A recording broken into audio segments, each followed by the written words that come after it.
There is a wound in you that the world cannot see. But you have carried it so long that it has become familiar, almost like a companion walking beside you in the dark. Welcome, dear friend. Sit with me for a moment. Let us share this space together, not as strangers, but as travelers who have walked long roads and know the weight of years. I am not here to teach you anything you do not already know.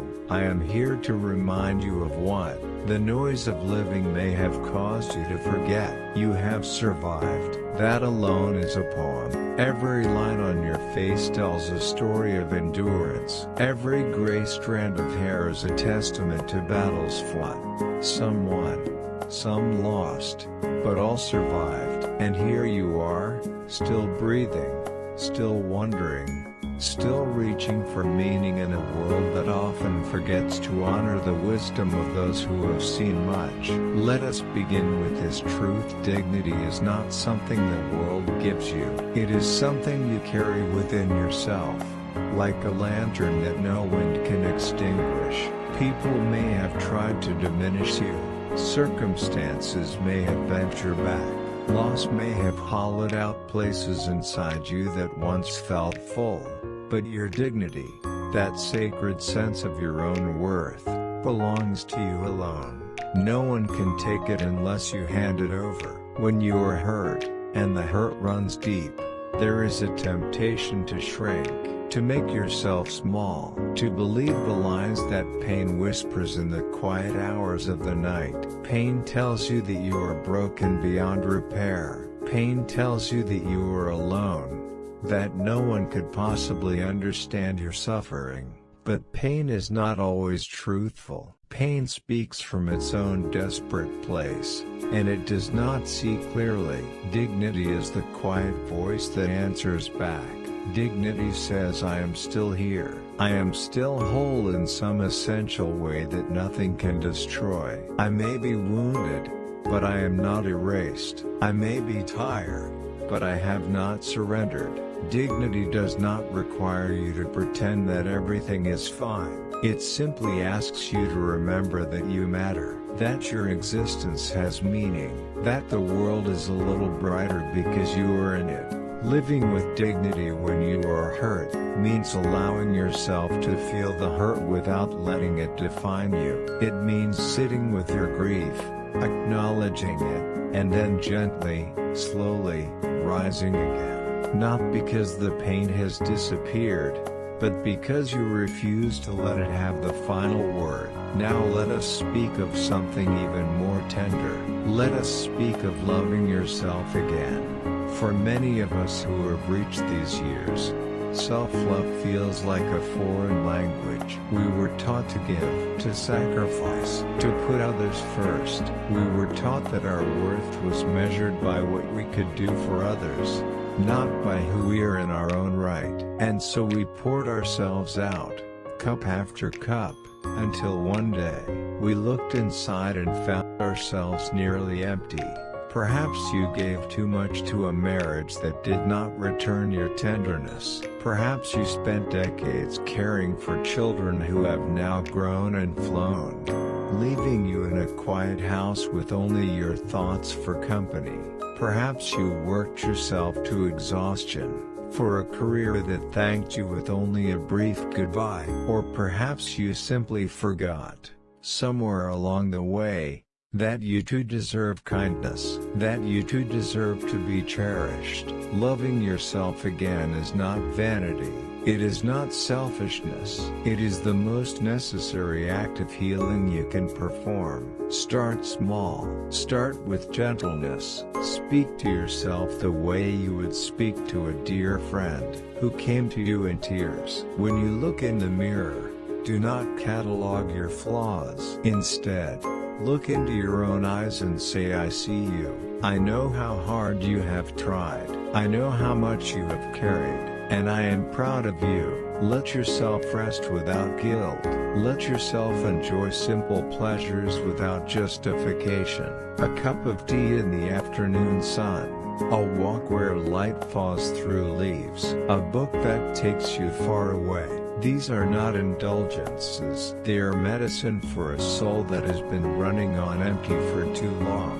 And when the old voices return, the ones that say you are not enough, answer them with compassion. Thank them for trying to protect you, and then let them go. You have earned the right to be kind to yourself. Now let us turn to wounds that come from love. For many of us, the deepest hurts we carry are not from strangers, but from those we loved most. A partner who left, a friend who betrayed, a child who turned away, a parent whose approval we never received. These wounds are different. They do not heal the way a cut on the skin heals. They live in us, sometimes quiet, sometimes loud, but always present. And the temptation, when we have been hurt by love, is to close ourselves off, to build walls so high that nothing can ever reach us again.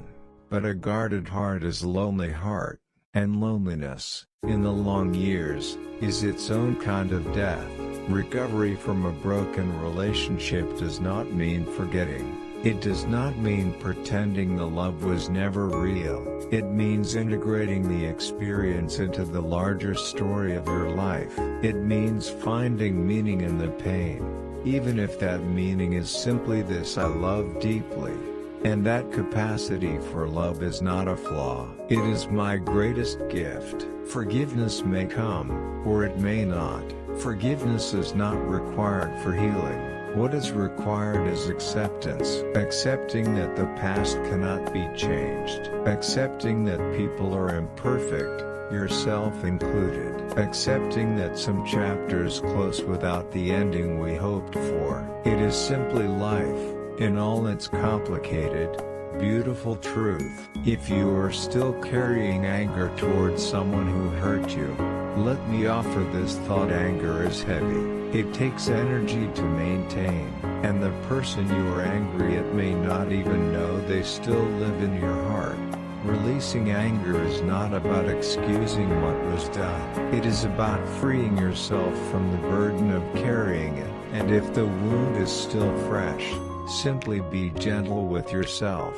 Grief has its own timeline. It comes in waves, sometimes when you least expect it. Let the waves come, let them wash over you, and trust that you will still be standing when they recede. Now let us acknowledge something. The world often overlooks the emotional landscape of these years as unique.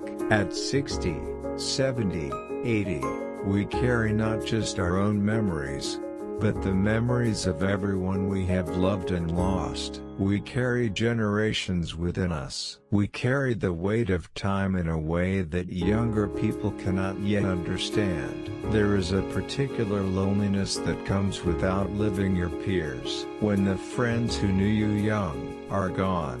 When you realize you are one of the last witnesses to your own history. This is a profound grief, and it deserves to be honored. But alongside the losses, there is also something precious in these years. A clarity that comes from having seen so much. A patience that younger selves could not muster. A capacity to appreciate small moments that once would have gone unnoticed. The way morning light looks different now. The sweetness of a grandchild's laughter. The simple miracle of another day. You have earned this perspective. It was purchased with years of living, of struggling, of hoping, of trying again.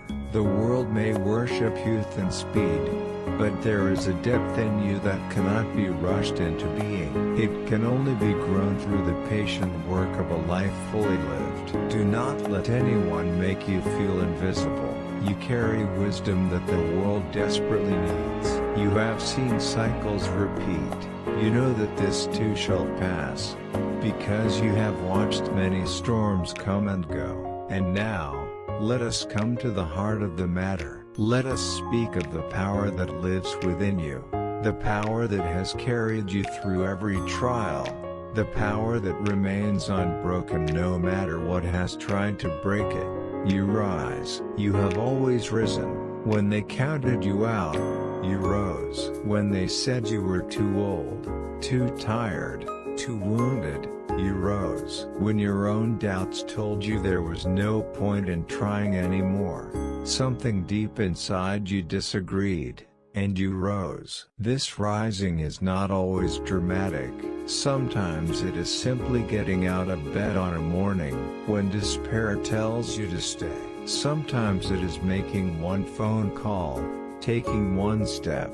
Sometimes rising is invisible to everyone except yourself, but it matters. Every small rising matters. Every time you choose hope over resignation, courage over fear, love over bitterness, you are participating in something sacred. You are affirming that life, even at its most difficult, is worth living. There is a flame in you that does not go out. It may flicker. It may dim so low that you wonder if it has died entirely, but it remains. It has remained through everything you have already faced, and it will remain through everything yet to come. This flame is your birthright, the essential spark of your being, the part of you that cannot be touched by circumstance or time. Trust this flame, feed it with whatever nourishes your spirit, and know that it connects you to every other flame burning in every other heart. You are not alone. You have never been truly alone. As we come to the close of our time together, I wanted to leave you with this. You are not at the end of anything. You are in the midst of a life that is still unfolding, still full of possibility, still rich with meaning. The chapters yet to come may be quieter than the ones before, but they are no less important. Continue to rise, my friend. Rise with quiet strength. Rise with the dignity that is your birthright. Rise with the self-love you are learning to give yourself. Rise with the wisdom earned through years of living. Rise, not because you must prove anything to anyone, but because rising is what you were born to do. The morning light is waiting for you, and you are ready.